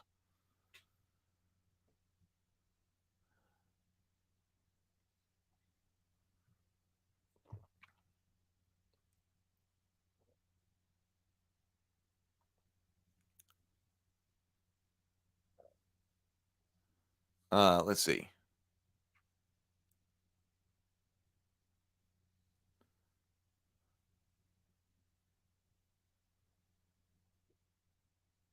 The Mercer effect.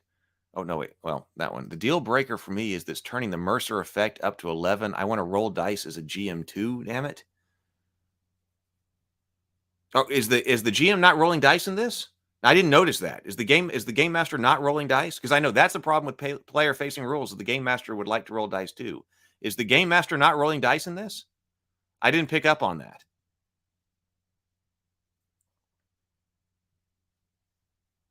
Fictional world, Trey G says. Fictional world, but with a time similar to post-World War I world. Okay. So it's not our world. Okay. So I was looking for where the city was supposed to be within our world. Okay. So not our world. Over the glass sea, across the vast chasm, lies the country of New Farrans, who had come to refer to as the Otherwhere. Though relations were peaceful for decades, in 1898, this distant power sailed their military forces into Hallow Harbor to capture the agricultural resources of the Fairylands. The war lasted for roughly 6 years, and the Fairylands and its citizens suffered immensely. Food and other natural resources allowed the people here to sustain themselves throughout the conflict, but it was the discovery and harness of electricity, first in New Fair and then across all of Hale, that allowed us to push back the colonizing forces of the Otherwhere. I think I read that. In the wake of their victory, the city, always a hub of immigration, suddenly flooded with war refugees. Though the population boom was daunting for wartime infrastructure, the cultural adaptations born from this time transformed New Fair into one of the most vibrant cities in Hale. In the 3 years since the war, the country has restored itself, but like the wastelands of Westrek, the collective psyche is permanently changed.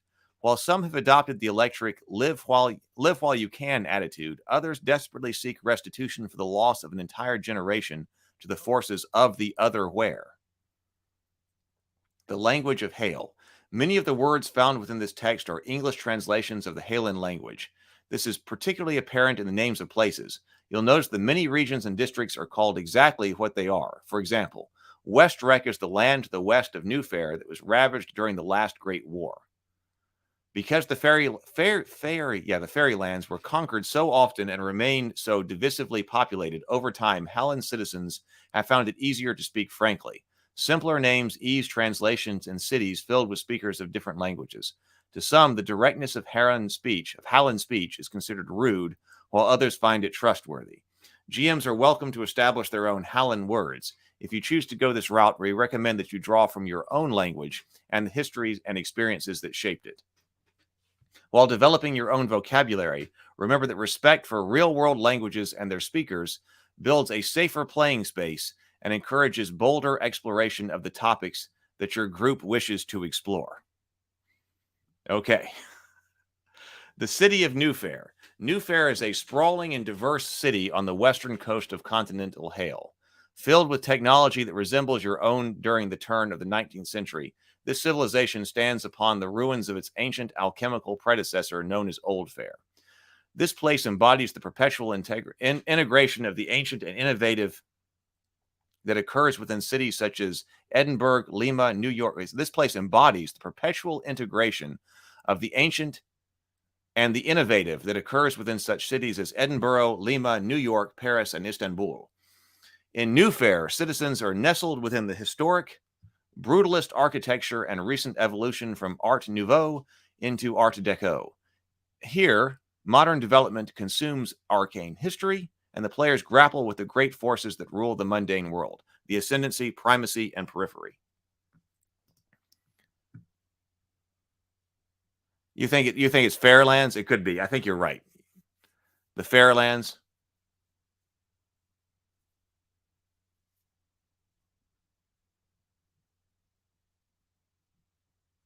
Tomocrat says, if the majority don't believe in magic, the lands sure sound like magic is common. Okay, so it's Fairlands. All right, let's use Fairlands. Because I would have said that's New Fair. You're right. Like that right there, I would have pronounced that New Fair. So the Fairlands. I might have said Fairlands in the very beginning. So New Fair and the Fairlands. Okay, Fairlands. The Triumvirate, the Ascendancy, the official religion of the Fairlands. They are led by the ascendant, an official appointed from within the faith. They have incredible influence, and like other aspects of the triumvirate powers, they are highly corrupt. The primacy, the central government of the Fairlands, led by an elected official, the premier.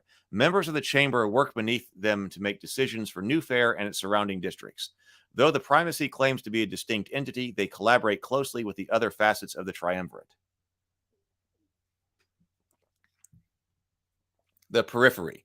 The police force within the Fairlands. In the wake of the last war, the periphery inherited military technology that is incongruous with the supposed goal of interfacing peacefully with Halland citizens. The captain of the periphery is appointed by the premier, and thus they are seen by many Farrans as the violent hand of the government. Old Fair. Beneath the city of New Fair, yeah, like Old Fair. That's clearly Old Fair to me, so yeah. Makes sense to make.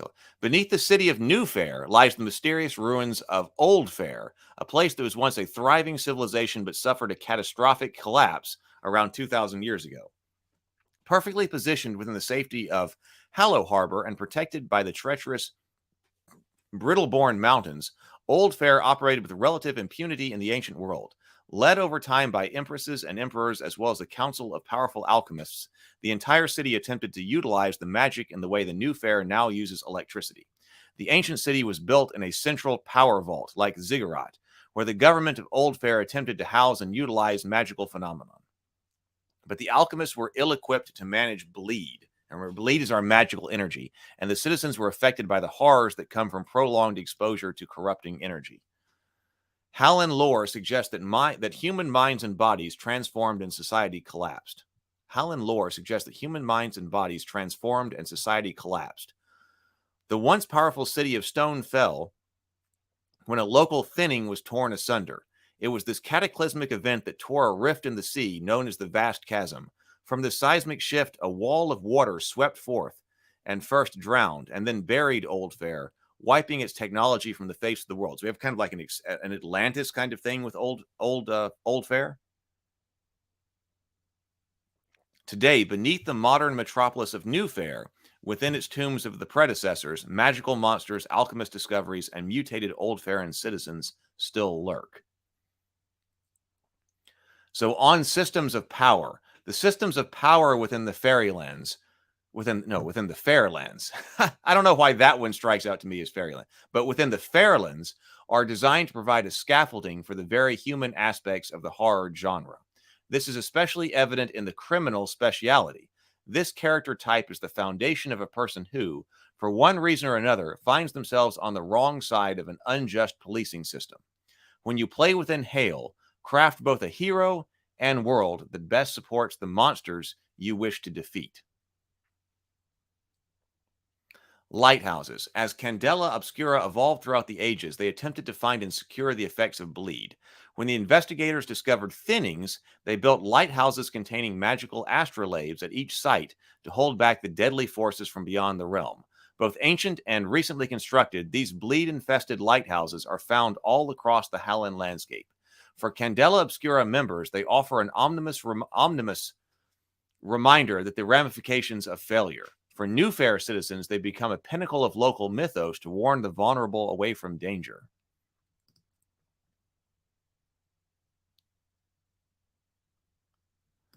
That's quite the turbo omni disaster, a bit overdone.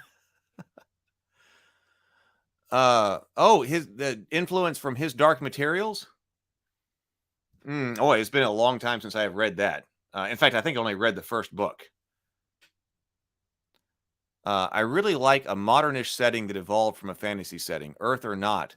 Like the idea for Bright was great, but the movie was bad.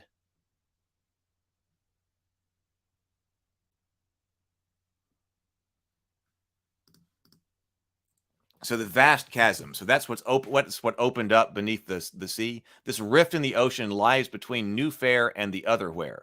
Torn into the sea during the fall of the Old Fair, water now pours all over sides in a perpetual deadly fall. The terrifying currents around the chasm destroyed ships, and there is a Candela Obscura lighthouse. Oh, there is a Candela Obscura lighthouse within its depths. The faraway New Fairens refer to any place that is not within the Fairlands as far away. It is common to ask politely or otherwise if someone is from fair or far. Otherwhere. New Fairens use this name for the country across the sea. Where Otherwhere attempted to colonize the Fairlands, and the last great war was 3 years ago, relations with the people of this nation shattered. Though Hale was able to hold off invading forces with the development of electricity, the scientific development is spreading across the world and has brought a new fear of war down to the people of the Fairlands. So districts of New Fair. And we do have a map here. I wanted to see kind of a map.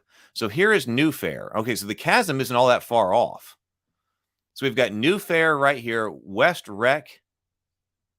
These are probably West Rec, Hallow Harbor, the Shriven Line, Seas Ways. So Tottergrass over here, Scarlet Wood, Brideborn Mountains. The vast chasm, so is this Glass Sea is out here, but that's not far away from the sea. We got this major, the Stentoran River that goes down here, runs through the city. So let's just look at a couple of those. So what looks cool? Oh, well, maybe we're talking internally here. Oh, landmarks of the Fairlands. So that's what this is. So the Brideborn Mountains. So this map doesn't connect to this page. This is the districts of New Fair. So Silver Slip, for instance, the seat of primacy. This large district reflects the opulence the government wishes to convey to its citizens. Those who ship Silver Slip will find courthouses. Those who visit Silver Slip will find courthouses, law offices, and some of the wealthiest businesses in the region. So let's see. These are the landmarks in the Fairlands.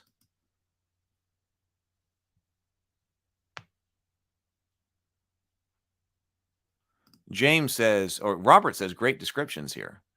James says, this setting is fantastic.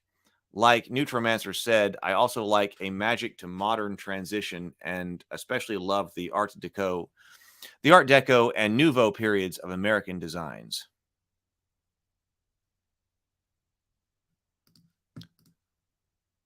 So, for instance, let's just look at a couple of these. So what is the Seas Way? So that's up there, the Seas Way. This small coastal village to the east of New Fair. Here, structures are built to bend in the fierce winds that sweep in from the ocean. The majority of fishing families that live and work in Seaway have occupied this stretch of coast for generations. The Scarlet Wood. So over here, the Scarlet Wood. This ancient forest, famous for its vibrant red foliage. The trees of the Scarlet Wood produce a hallucinogenic sap, the alcohol and powder from which is prohibited across the Fairlands. Scarlet libations are the foundation of a thriving bootlegging industry. What is West Rec? The war-torn land to the west of New Fair. The area marks the last stand of the war between war before Hale drove back Otherwhere with electric advancements. West Rec is well known for the proliferation of landmines that still pose a threat, and travelers must hire a local guide to lead them through.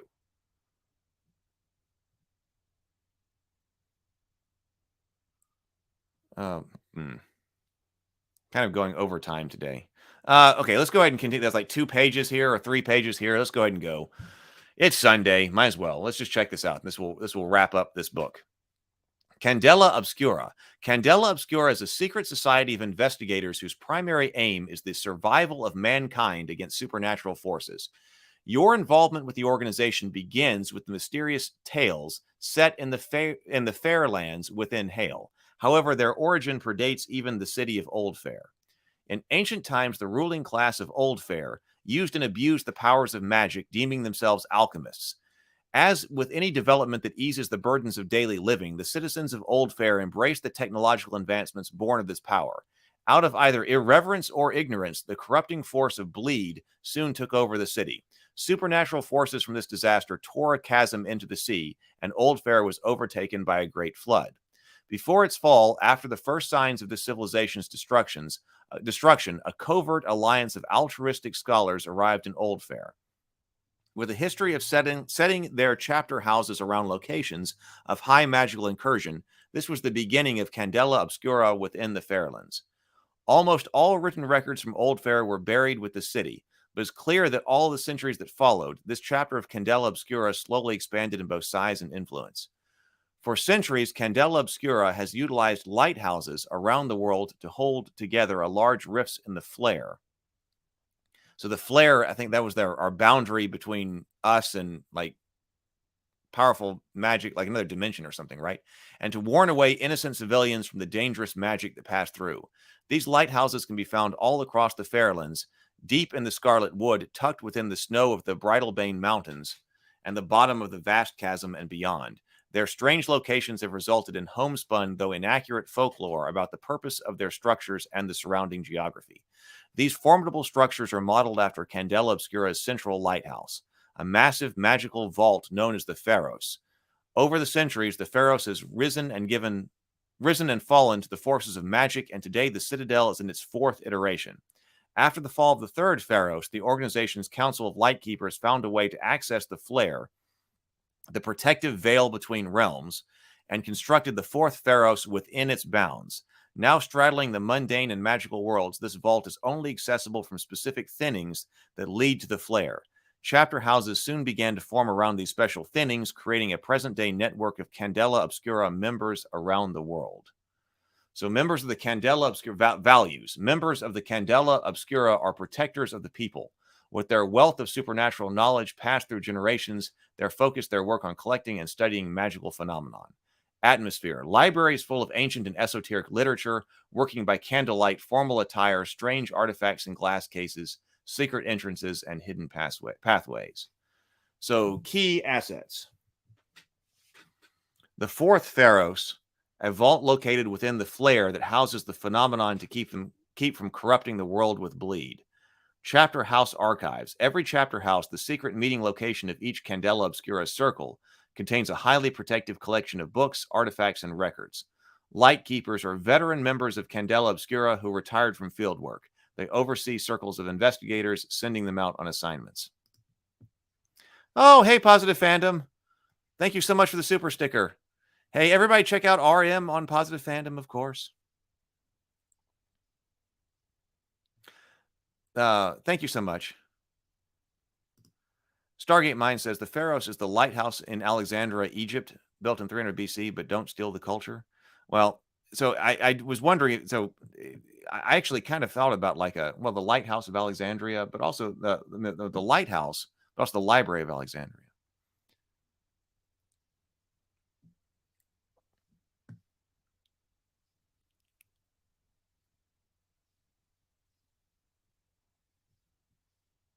I don't know this. So, Neutromancer says, I don't know how many places were named by Matt Mercer in general. I don't like how he names things. So there's something about, there's a Matt Mercer way of naming things. I wouldn't have picked up on that. Yeah. So this is the setting that's in the show, right? So this is what's being run in the show. As far as that would be my guess anyway, because I have not watched it yet. Okay, so key assets, figures. What's the last thing in here? Additional organizations. Across the world, other organizations form to manage magical phenomenon.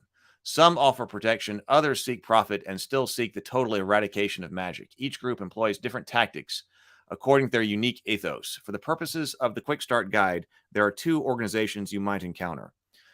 The Exoteric Order of the New Sciences. Founded by a small faction of scientists and occultists, this insidious cohort believes in the very public incorporation of science with magic.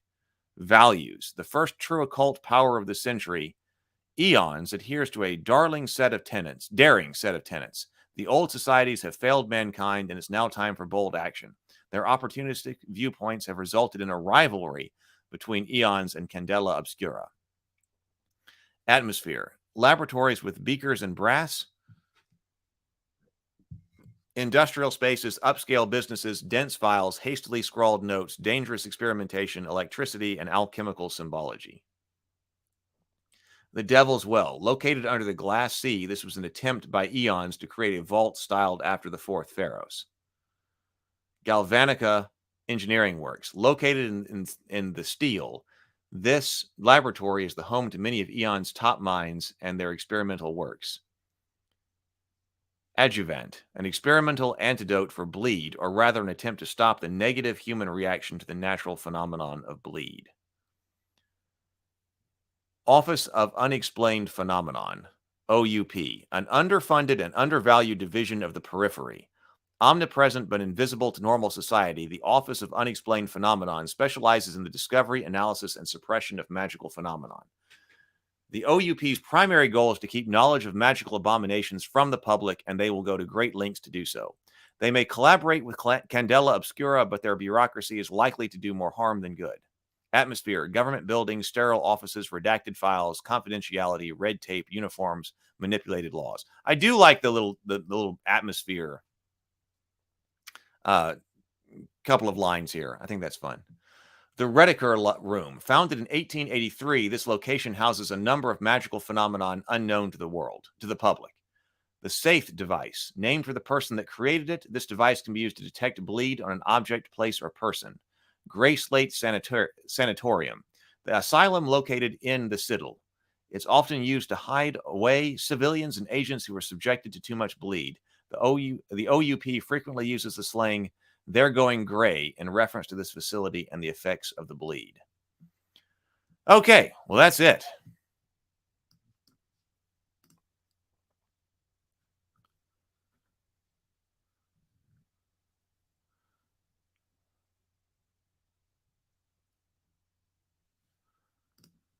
And I'm glad we looked at that. I'm glad you guys let me know, like I said. And if you go to the Raven Keep Discord server, and there is a place for the morning news or news for the grind.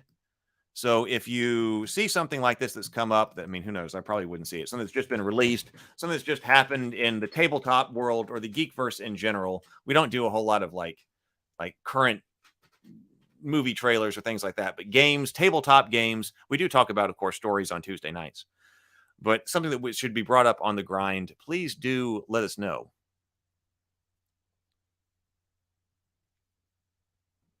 Oh, so here it is. Wild Barley says, Matt heavily relies on what I lovingly used to refer to as the Dragonlance naming method. Everything is compound words or apostrophe salad. So, okay, the SCP. What is SCP? Oh, the OUP is definitely the SCP knockoff.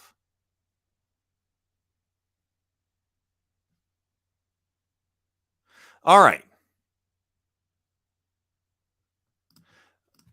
I got things to do, which I always do, and I feel like I'm not getting anything done. So this afternoon, I'm going over to my brother's house later this afternoon for this evening to assemble miniatures, paint miniatures, and have a beer and see if we can get the nephews involved in playing Kings of War. So I'm excited about that, but I got things I got to do around here. I still got to clean. I got writing to do. I got all of that. Please do come by the Discord server link.